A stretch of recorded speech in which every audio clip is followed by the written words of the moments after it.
Et on ouvre cette édition avec la Tunisie. D'abord, Rached Ghannouchi a été placé aujourd'hui sous mandat de dépôt. Le chef du parti islamiste Ennahda avait été interpellé en début de semaine après avoir affirmé que son pays serait menacé d'une guerre civile si les partis de gauche ou ceux issus de l'islam politique y étaient éliminés. L'Union européenne avait manifesté sa vive inquiétude quant à cette décision, mais le pouvoir rejette toute critique. Bonjour à vous, Marilyn Dumas. Vous êtes la correspondante de France 24 à Tunis. Marilyn, vous êtes en ce moment même devant le parquet. On va d'abord s'intéresser à ces réactions, ce communiqué publié aujourd'hui par la formation politique de Rached Ghannouchi. Oui, alors Ennahda, le parti islamiste, a été le premier à réagir forcément à ce mandat d'arrêt.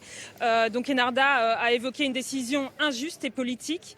Et il a également dit que cette décision servait uniquement à camoufler, à cacher l'échec cuisant du gouvernement, du pouvoir, à améliorer les conditions économiques et sociales en Tunisie.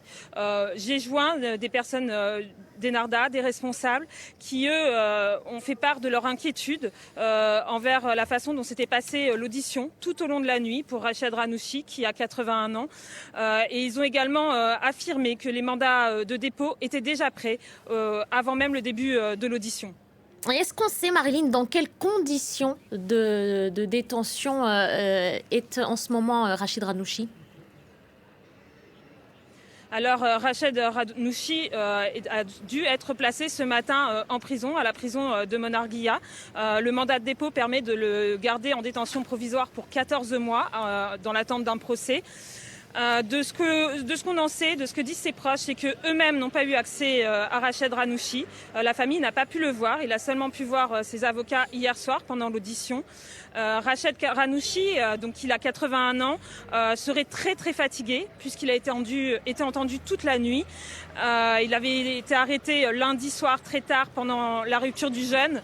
Il y a eu des rumeurs hier sur son hospitalisation éventuelle. Une proche me disait aujourd'hui qu'il était effectivement en très mauvais état physique. C'est un homme qui souffre de plusieurs maladies chroniques, des maladies liées à son âge.